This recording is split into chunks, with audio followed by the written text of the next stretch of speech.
штате Филадельфия есть роскошный пригород Мейн-Лайн. Здесь живут состоятельные, успешные личности. В этом районе поселились молодожены Крейг и Стефани Рабиновец. Они были отличной парой. Он заботливый, любящий муж, прекрасный семьянин, открытый и обаятельный парень 27 лет. Она отличная домохозяйка, умная, активная, приветливая девушка 23 лет, которая души не чает в своем супруге. Крейг был предприимчивым молодым бизнесменом, но из-за импульсивного характера он часто менял сферу деятельности. Ему было сложно сосредоточиться на чем-то одном. Стефани была полной противоположностью Крейга. Напористая и целеустремленная, она точно знала, чего хочет от жизни. Эти качества помогли ей стать успешным адвокатом. Стефани зарабатывала в разы больше мужа, но никогда его в этом не упрекала. Она видела, что Крейг старается, и верила, что он обязательно добьется успеха. Когда супруги переехали в пригород, они быстро завели новые знакомства, стали приглашать друзей и устраивать барбекю. По большей части инициатором такого времяпрепровождения был Крейг. Он гордился, что у него есть друзья среди местной элиты. Все соседи любили Крейга. Он довольно близко общался как с мужчинами, так и с женщинами. Мужчина умел выстраивать доверительные отношения. Крейг всегда был в эпицентре событий, ему было важно знать обо всем, что происходило вокруг. Если он не виделся с друзьями, то обязательно звонил им на протяжении дня, чтобы перекинуться парой фраз. Окружающие считали Крейга дружелюбным, общительным парнем, но позже они узнают, что это была лишь маска. Наверняка Крейга не устраивало его финансовое положение. Он хотел достичь того же уровня, что и его друзья. Так ему пришла идея организовать бизнес на импорте медицинских латексных перчаток из стран Азии. Этот расходный материал всегда востребован в медицинских учреждениях. К тому же в то время потребность в перчатках внезапно возросла, так как в США была эпидемия СПИДа. Такой бизнес действительно имел перспективу. Крейг создал компанию под названием CNC Supplies Incorporated. Но для начала своей деятельности мужчине нужен был стартовый капитал, которого у него не было. Крейг решил привлечь друзей и родственников. Он очень убедительно рассказывал о перспективах своего бизнеса, поэтому все, к кому обращался мужчина, с удовольствием становились инвесторами. Они отдавали Крейгу $1000 в надежде на огромную прибыль, которая ожидалась после доставки первой партии перчаток. Окружающие ни на секунду не сомневались в успехе такого бизнеса. Стефани радовалась, что ее муж наконец-то нашел прибыльное дело, которым он горел всей душой. Она даже согласилась обналичить пенсионные накопления и вложить деньги в его бизнес. А ее родственники Энн и Луи Ньюман и вовсе взяли суду под залог дома в размере $96,5 тысяч. К сожалению, они тогда не знали, что именно задумал Крейг и сколько инвестиций он уже привлек. Вкладчикам Крейг говорил, что вернуть их деньги сможет не скоро. На ведение переговоров, производство перчаток, упаковку, транспортировку и реализацию нужно много времени. Всех это устраивало. К тому же они были уверены, что такой хороший парень, как Крейг, их точно не обманет. Со стороны казалось, что латексный бизнес процветает. Каждый день Крейга был распланирован. Встречи, переговоры, поездки. Он вел себя как серьезный бизнесмен, у которого все схвачено. Но на самом деле это все было фикцией, спектаклем. Никакого бизнеса не существовало. Крейг на самом деле мог реализовать свою задумку, но он попросту хотел казаться успешным, а не быть им. Ему больше по душе были развлечения. В этот период Стефани узнала о своей беременности. Супруги были очень рады этой новости. В мае 1996 года Стефани родила дочь, которую назвали Хейли. С этого момента ребенок стал для нее самым главным в жизни. Женщина хотела как можно больше времени посвящать ребенку. Она не спешила возвращаться к работе на полную ставку, поэтому ее доход существенно сократился и составлял всего $33 тысячи в год. Поддерживать прежний уровень жизни, к которому привыкли супруги, было сложно, к тому же нужно было оплачивать ипотеку. Стефани не расстраивалась, она надеялась, что бизнес мужа вот-вот начнет приносить хорошую прибыль. В сложные периоды семейной паре помогали родители Стефани. Финансовые вопросы женщину не заботили, она всецело погрузилась в материнство и практически перестала уделять внимание мужу. Они редко проводили время вместе, к тому же Крейгу нужно было создавать видимость активной деятельности. Он уходил из дома утром и возвращался к ужину. Но мужчина был не в офисе или на встрече с инвесторами. Он нашел себе развлечение, стал членом закрытого джентльменского клуба «Далилас», который на самом деле был подпольным борделем. Там Крейг выпивал, наслаждался танцами полуголых девушек, а затем уединялся с одной из них для продолжения. В этом заведении мужчина познакомился со стриптизершей Саммер, которой на тот момент было 24 года. Крейг был очарован этой девушкой. Он хотел произвести на нее впечатление, поэтому стал выдавать себя за миллионера, у которого есть успешный бизнес. Мужчина просто сорил деньгами. Все начиналось с больших чаевых и переросло в дорогие подарки. Как потом выяснилось, в джентльменском клубе Крейг оставлял примерно $2000 каждую неделю. Это были те самые деньги, которые ему давали родственники, друзья и знакомые в качестве инвестиций в латексный бизнес. По мере развития отношений с Саммер возросли и финансовые траты. Крейг выполнял все прихоти девушки, баловал подарками, оплачивал ее членство в элитном фитнес-клубе. Однажды потратил $8000 на покупку мебели для дома девушки. Их встречи проходили в шикарных отелях, где Крейг снимал президентские апартаменты.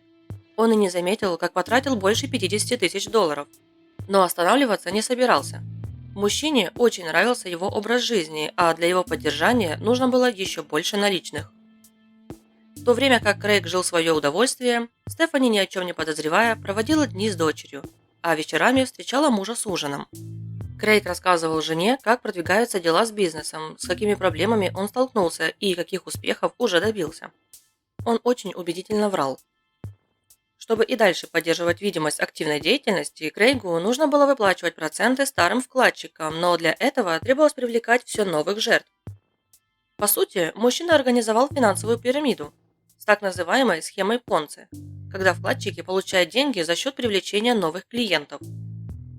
Со стороны бизнес выглядел довольно успешным. Вкладчики получали свои дивиденды, вносили еще большие суммы денег и рекомендовали своим знакомым инвестировать в предприятие Крейга. Деньги текли рекой, но это не могло длиться вечно. Некоторые вкладчики решили выйти из латексного бизнеса и потребовали вернуть их инвестиции. С этого момента беззаботная жизнь Крейга начала быстро рушиться. Ситуация выходила из-под контроля. Мужчина пытался уговорить инвесторов подождать, но те были непреклонны. Тогда Крейг наконец-то решил подсчитать свои долги. Сумма составляла $671 000. Естественно, у него не было таких денег, ведь все уходило на развлечения. Признаваться в своем обмане Крейг не собирался. Он продолжил привлекать новых инвесторов, чтобы хоть как-то расплатиться с теми, кто требовал возврата денег. Когда казалось, что положение, в котором оказался мужчина, хуже быть не может, произошла страшная трагедия.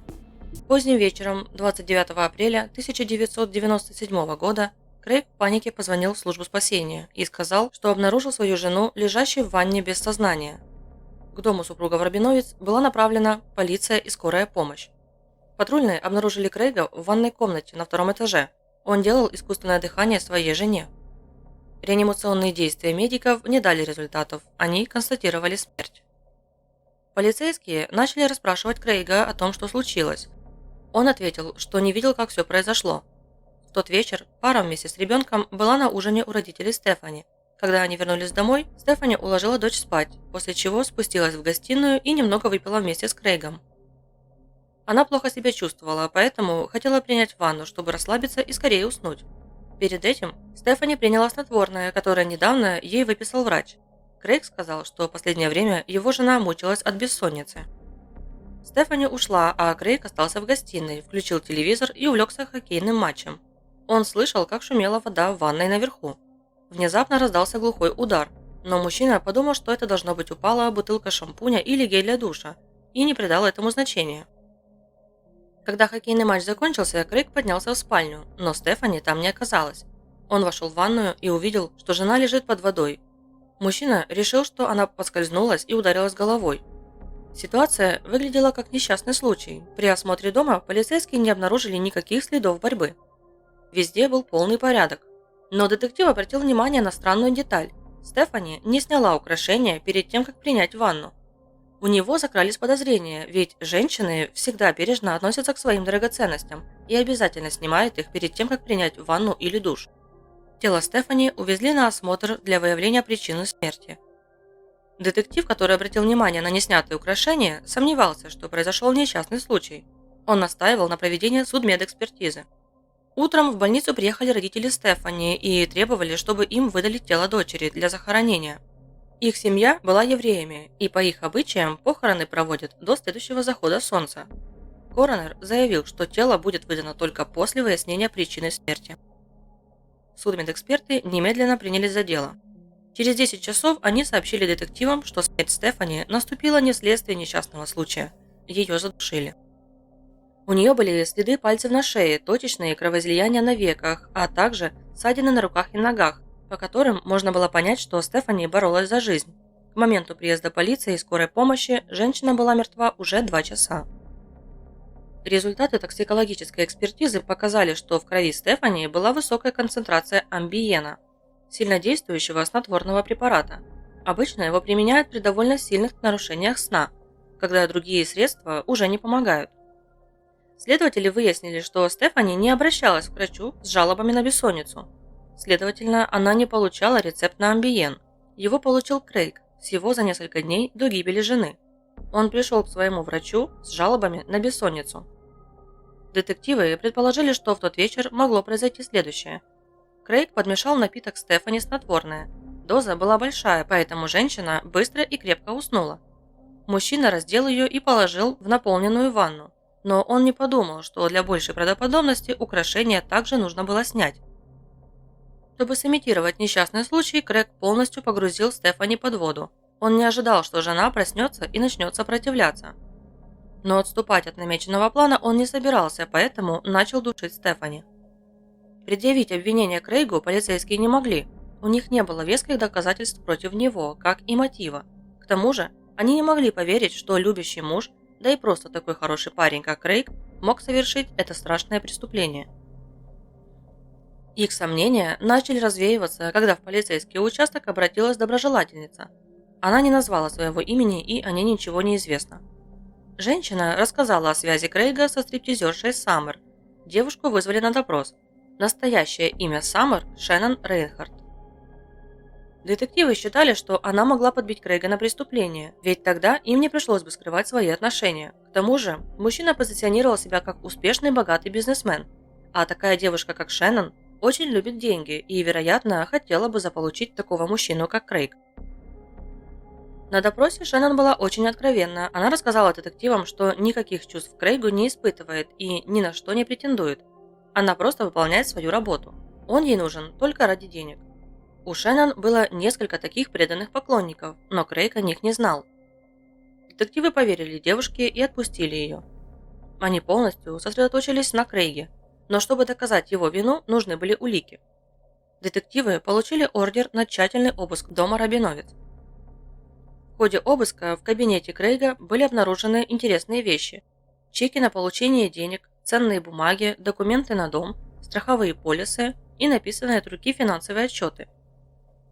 Чтобы во всем разобраться, были привлечены бухгалтеры, в том числе Рикардо Заяс, который помогал ФБР расследовать дела, связанные с финансовыми мошенничествами. Как выяснилось, в результате смерти Стефани Крейг получил бы страховую выплату в размере $1,5 миллиона. Также он планировал продать дом жены и акции, которыми она владела.